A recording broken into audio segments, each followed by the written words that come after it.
Hello, everyone, and welcome to Cabin's Cash Flow and Closings, the show where real talk about real estate, financing, and short-term rental strategies here in the Smoky Mountain area. My name is Lisa Stepp-Seritt, and I've spent nearly 25 years in the mortgage industry, helping buyers understand how to structure financing the right way. And today I'm joined by Clark Teft, a realtor with the Powerhouse Group, powered by eXp Realty, and he's an integral part of savvy short-term rental agents across the nation. Clark specializes in short-term rentals in the Smoky Mountains here in Sevier County and the surrounding areas. On the show, we're going to be talking about what buyers, investors, and agents need to know before they jump into the short-term rental market. We'll cover the real numbers, the mistakes people make, and the financing side, and what actually makes a cabin or vacation rental a smart purchase. Today's episode is called, Is Buying a Smoky Mountain Short-Term Rental Still Worth It? And Clark, I think a lot of people are still interested in buying cabins and short-term rentals, but they're also more cautious than they were a few years ago. Rates are different, expenses are different, and buyers are asking better questions. What are you hearing right now from buyers who are looking at short-term rentals in the Smoky Mountain area? Well, first of all, Lisa, it's an absolute pleasure to be here with you today. I think one thing that I'm hearing the most about here in my area is it oversaturated? Is Are there still good deals out there to be had? But they are still excited about it. I mean, it's tough to not be excited about an area that drives 13 to 14 million visitors a year. It's a lot of So people. it is a lot of people, and now Dollywood being the most visited theme park in the United States. It's an exciting time here, and there are a lot of good opportunities here as well. So I'm seeing and hearing a lot of excitement, especially from all my clients. Are you finding that buyers are a little bit more cautious than what they used to be? I think they are. Yeah. I think that they're coming with a much smarter approach. They have a Okay. better idea on numbers. They have a better idea on what that needs to look like as far as their gross ROI and things of that nature. Yes. When you start working with a client and they're interested in buying a rental, short-term rental, what is the first thing you try to help them understand? Honestly, I think it's more their mental approach. The first conversation I have with clients, it's funny, is I tell them that human nature is a very powerful thing. So what will end up happening typically is they'll say, "Well, Clark, I want to do this, and I want to do it just purely based on revenue," which makes sense. That's why we're doing it, right? But then what I'll end up letting them know is at some point in time, and I'll remind you, but at some point in time, your human nature is going to kick in and you're going to start looking at this cabin as if you're going to move into it. And a lot of good deals are missed that way because there may be something in the kitchen they don't like, or there may be part of a layout they don't like. And they just need to be reminded that, these guests are coming in for 3, 4 a week, probably max at the most. And what's important is what is it going to take to drive that revenue? So the mental approach, first of all, is the biggest thing and probably at times can be the biggest hurdle as well. Okay. So you just spoke a lot about revenue. I know there's a lot of different reports out there. Is there, how do you go investigate the revenue? Does the listing agent provide that to you? Is that information readily available, or do you have to kind of go seek it out? A lot of the times I have to go seek it out. I'll put that work in for my client to see what the past revenue is. Although I will tell you, a lot of people may not agree with this. I don't focus so much on past revenue. I may And look why into is it. that? Well, there's a lot of factors. Great question. There's a lot of factors on why maybe 2025 numbers weren't as strong as they should be. It could be as simple as a bad host, that's self-managing. It could be as simple as a bad property management company that isn't doing any more than what you and I could be doing ourselves. Another factor could be that they bought a cabin in hopes, and I'll probably talk about this again, but in hopes that, they'll buy it, do nothing to it, hope that it maintains what it was doing or does even better the following year, and that's just not realistic. Not a Okay. client that I wanna work with by any means. Absolutely. Okay. Um, I know what we do first out of the gate. If someone um, is looking at a property, we go and get the Air DNA report just so we can see what the confidence level is, and it usually starts giving us some indications and some questions like, okay, why is this confidence score low compared to everybody else? And here we find out, because it gives you the opportunity to ask questions about that property. And like an agent that you specialize in short-term rental, um, just even educating the buyer as to what all the information on those reports so they know. And then we can dig into, hey, well, the confidence score is low because it's been listed for sale. So they shut down all opportunities for a nightly rental. And we run into that a lot. Do you see a lot of that, Clark, I do with see some a of lot. these patterns? Yeah, I do, Lisa. I do see a lot of that. I think to me what's important, if I'm buying a short-term rental, what I wanna know is I wanna know, I mean, yeah, maybe what it did in 2025, but it's 2026. I wanna know what is it gonna do for the remainder of 2026? What's it gonna do for 2027, 2028, 2029? The way to best do that is to go, if you're gonna use a tool like AirDNA, sometimes it's accurate, sometimes it's not. But predominantly, if you don't wanna miss a good deal, the best way to do it is to whatever category you're talking about, whether it be a 1 or 2 bedroom, a 2 bedroom, a 3 or 4 and up, is you go on AirDNA and you find the top 5% of the cabins within that category that you're looking at.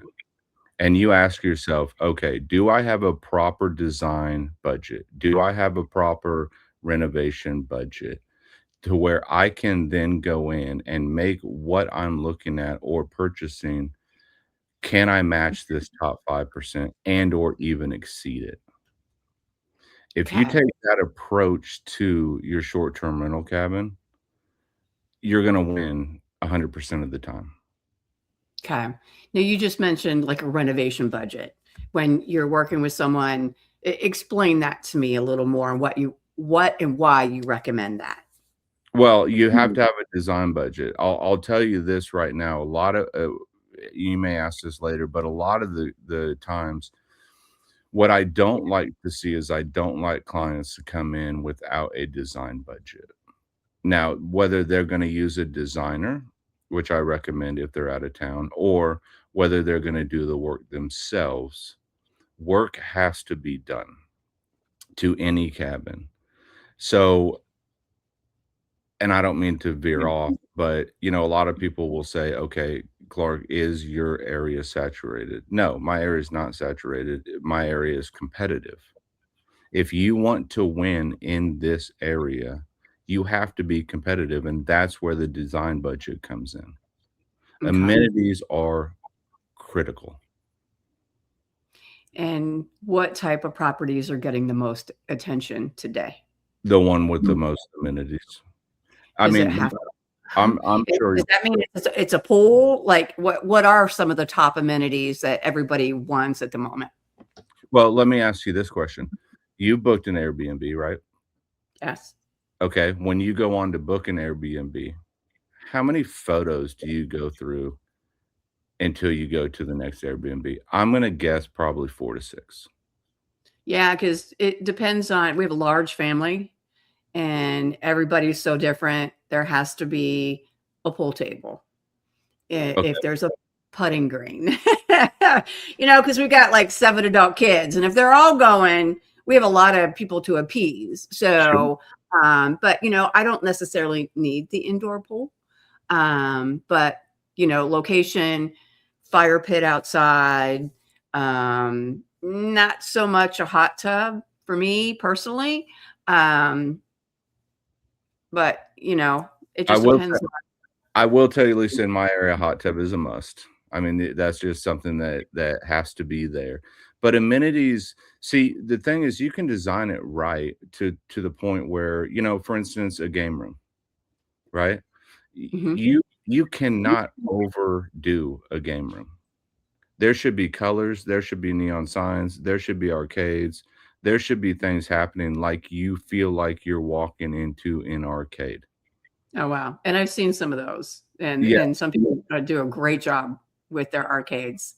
100%. My team leader, Brandon Thompson, does it every single cabin that he purchases because a few reasons. One, kids wanna stay there, and I'm not Mhm. gonna lie to you, Lisa, adults wanna stay there. I wanna stay in a place like that. I still like playing Pac-Man. Yeah. 1,000%. You can't overdo a game room. Yeah. You should feel like you're walking into an arcade, but the remainder of the cabin, you can still have luxurious. You can still have a luxe feel and still accomplish both things at the same time. And a lot of the times, this is a powerful statement, I believe. A lot of the times, amenities can be stronger, even stronger than location. I was just gonna ask you a question about location. What was more important? If you're if you're a hiker, does that mean you wanna be in Gatlinburg? If you're, more about the island in Dollywood, do you need to stay in the Pigeon Forge area? Me personally, I've been in Tennessee for 10 years, still have never seen a bear in the wild, right? Yeah.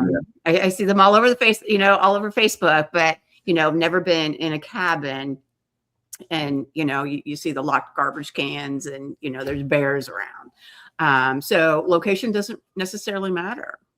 Interesting. Location is important, when we start our search. Okay. It is important. I don't think that you should be any more than 15, 20 minutes max from the Pigeon Forge Strip. I don't think you should be any further than 35, 40 minutes to Gatlinburg. My point and my thinking is when I go and stay in an Airbnb, I wanna feel like I don't have to leave that cabin if I don't want to. So, yeah. And that means that I need that cabin to have everything in it that I could imagine. So that's why, going back to earlier, that's why your question about the design budget, renovation budget. When I say renovation, I don't mean tearing down walls and putting walls up. I'm talking about freshening the cabin up, updating it, contrasting colors on the cabinets, the wall behind the master bed. Paint can make a cabin a whole new cabin. Oh, wow. So things of that nature, when I talk about renovation and design work, that's what's critical in what we're doing. And so going back again to when I'm asked, is it saturated? If I were to ever say this area is saturated, I would say that it's saturated with cabins that clients bought, especially during the COVID era, with no intentions of then putting any of their money into that cabin to then make it competitive. So it's unfortunate that that has happened, but it's happening. And it blows my mind because I think, why would you invest hundreds of thousands of dollars into a cabin and then not protect your investment? Absolutely. Absolutely. So let's flip over to financing for a second. And, Clark, what Let's do you see as let's some jump of into the your wheelhouse. Let's jump into your wheelhouse. No, I don't want to jump into my wheelhouse. But what are some of the biggest mistakes you see people coming in and looking at, possibly purchasing their short-term rental, from a realtor perspective? Again, just kind of what I said, and I can't emphasize it enough. I think the biggest mistake is you're coming in to buy an investment property to generate cash flow year in and year out. If you're coming in with no proper design budget, no vision on what you want your cabin to look like, how you want it to appear when they're scrolling through the Airbnb photos, then you're setting yourself up for failure. You're setting yourself up for disaster. So that would be financing. Make sure you have a design budget. Okay. Make sure that you know what you're doing. Don't go in over your head. Try to find out with me and my clients, I don't wanna mess with anything that I can't find a at least a gross ROI of 15%. Perfect. Okay. And the ROI is return on investment. Yes, ma'am. Um, do you see a lot of buyers? And I like to always encourage them. You got to take the emotion out of their transaction, and that's easy for me to say because I'm the numbers lady, right? But Um, that goes back to that human nature conversation we had yeah, earlier, doesn't it? yeah. So, in your opinion, does buyers mostly underestimate, the expense of their short-term rental? Not if they're with a good agent, no, ma'am. Okay. Not if they Um, have an agent that's running pro formas for them and knowing the costs and knowing what that looks like and what it's gonna take. but in general, do you see mostly, they get excited about purchasing, and do they overestimate the potential income? Have you Not if seen they're that? with a good agent. With a good agent. So, Yeah, I think the bottom line here is you gotta deal with a real estate agent that focuses on that type of investment, because and it's and different. and focuses on their client and their client's needs, and has a full understanding of what their needs are. Perfect. So, what are some things that, if anyone's listening to us out there, what should buyers ask? Do you before they start writing an offer? I would say that, I would wanna know what the forecasted, revenue is gonna be based on the top 5% of that category, as mentioned earlier. I would also say that they need to be taught and known the steps throughout the process. Um, and I would wanna make sure as a buyer that I know that my agent is going to be there to hold my hand after closing. See, finding the property, underwriting the property is the easy part. The real work begins after closing. Is your agent going to be there for you? Are they a one-stop shop? Do they have the vendors that are needed throughout the entire process? Do they have a lender like you that going into it, you're gonna make it as smooth as can be? Do they have a cost segregation professional? Do they have all of those type of things that really make the difference? Because the launch of your property, the first year is always the most difficult year. I call that the establishment year.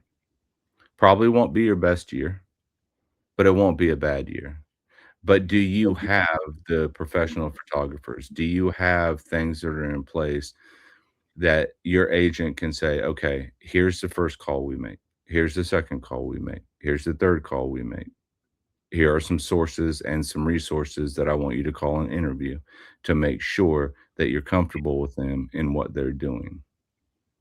Because that, to me, is when it can get emotional. That's when it can become a little bit stressful for that buyer. We've Yeah. located listen, we've located the property, we've underwritten the property, and we closed on the property. Well, now what do we do? Well, now Mhm. we have to launch the property, don't we? Now Yes. we have to create that cash flow.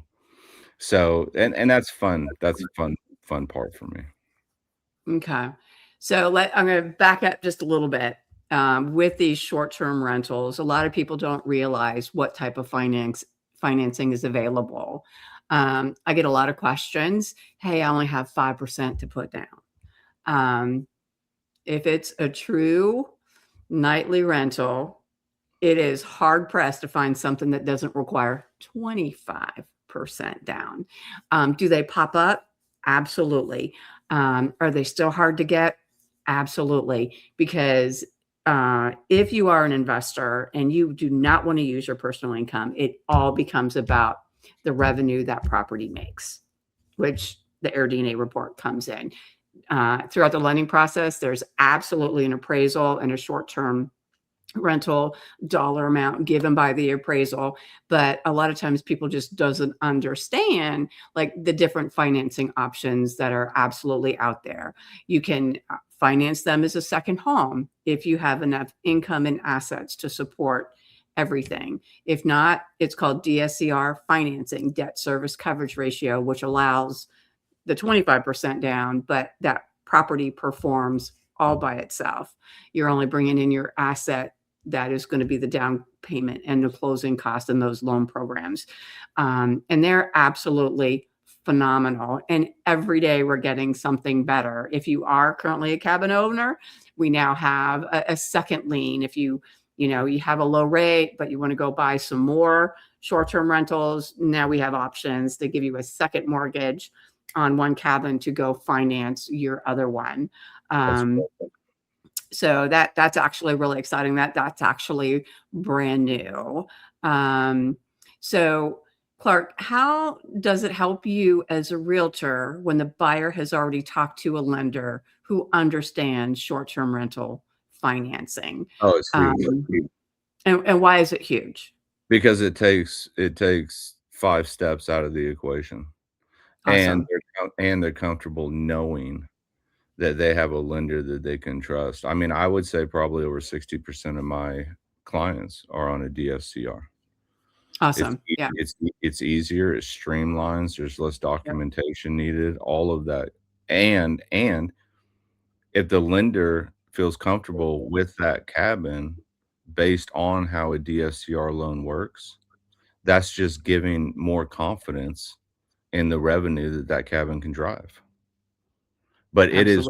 it is critical that the buyer has a lender that they can trust 1,000%. There's no question about it. And then it's And critical that their lender and their agent work well together. communicate. Correct. Um, 1,000%. True story. I get a lot of loans because someone just fails to communicate. We got a closing date approaching, and the lender hasn't even provided a mortgage approval yet. I mean, I'm still kind of baffled sometimes Yeah. um, as to what happens out there. And sometimes we start at A, we may end up at Z, but you know, we do everything in the beginning. So we won't even talk to someone until like they're, do you have your documents ready? Because we're not interested in have our realtors go out and show property to someone who's not even qualified to buy that property. So, we just try to make sure we do, the right thing. Are you in the short-term rental market in Sevier County? Do you see a lot of like restrictions, maybe an HOA, is that pretty prominent? It depends on the location you're looking for, and then it depends on how you do your underwriting with it. You definitely wanna be aware of any HOA. Are there developments here that have them? Yes, 100%. Okay. Um, in regards to, other factors that are important financially like that, um, if you're able I'm gonna get hated on for saying this. If you're able to self-manage, do not be scared of it. It goes back again, do your agents have the resources to be able to make that easy for you? Because you don't wanna give up 15 to 25% of your income if you don't have it if you don't have to. It's like paying taxes to the government. Why would you do it if you don't have to do it? And then you can keep control as well of the situation, and you learn through it as well. Learning is not a scary thing, it's a fun thing. So um,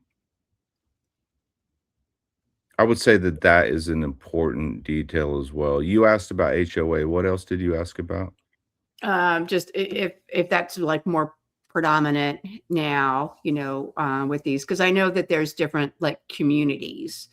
Yes. Some of them are owned by big conglomerates. Well, now they're starting to sell some of those cabins that, kind of fall into this little community.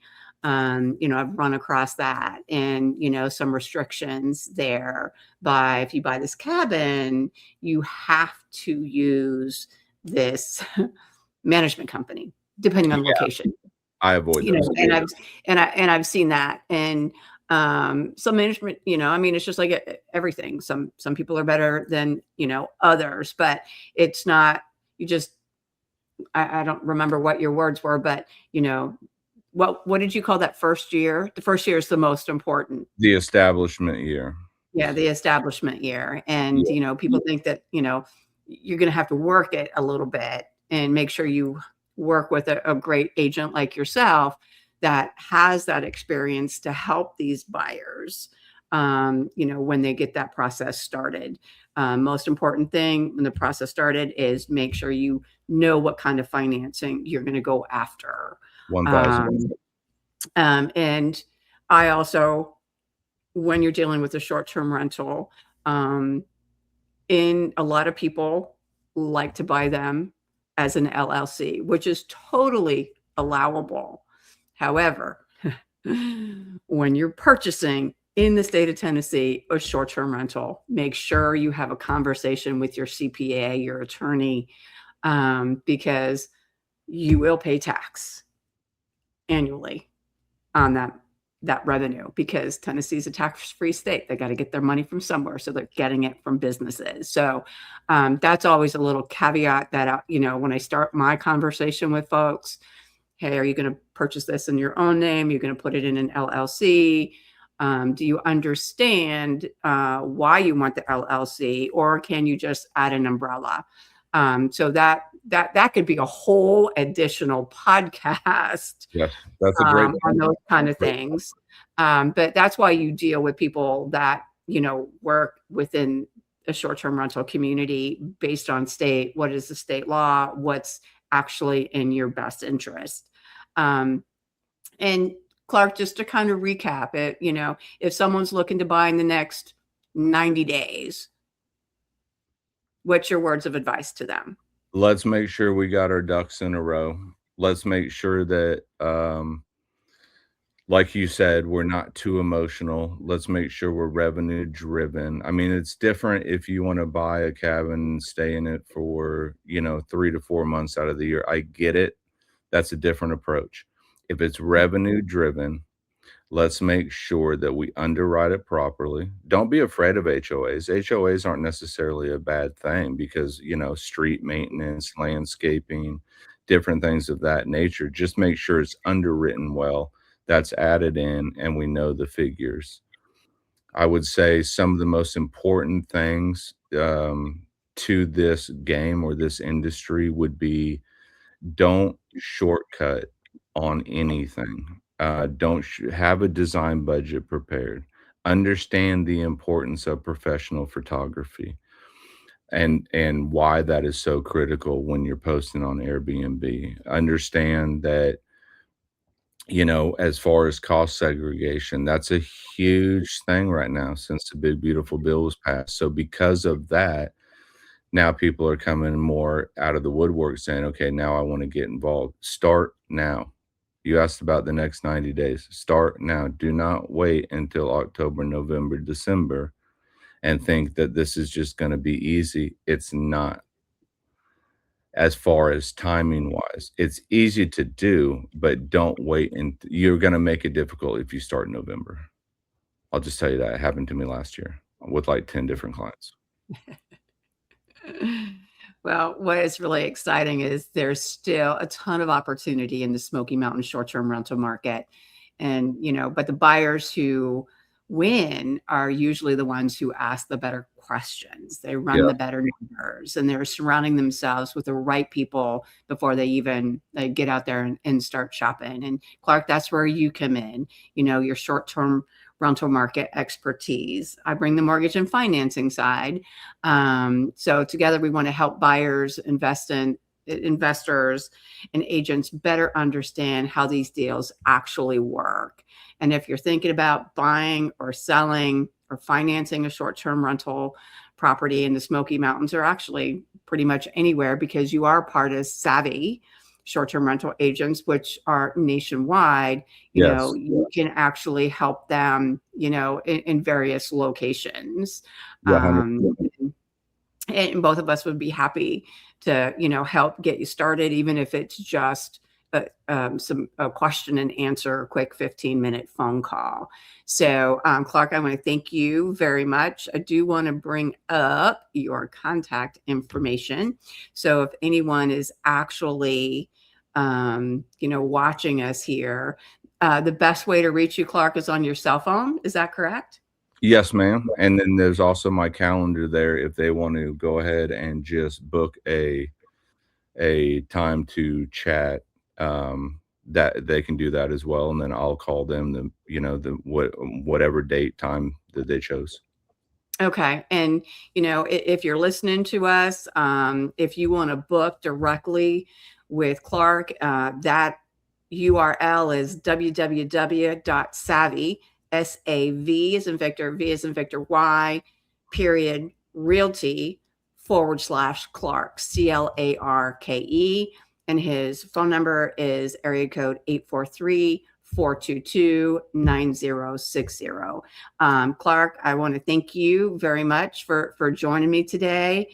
And, I love that market. It's very exciting. It's very exciting to watch people, even a first time investor, get in there, get it closed. And then, we continually follow up and how excited they are. And it's just really, a wonderful thing to witness when they do everything right in the beginning. So, Clark, thanks again. And I'll talk to you soon. Lisa, thank you.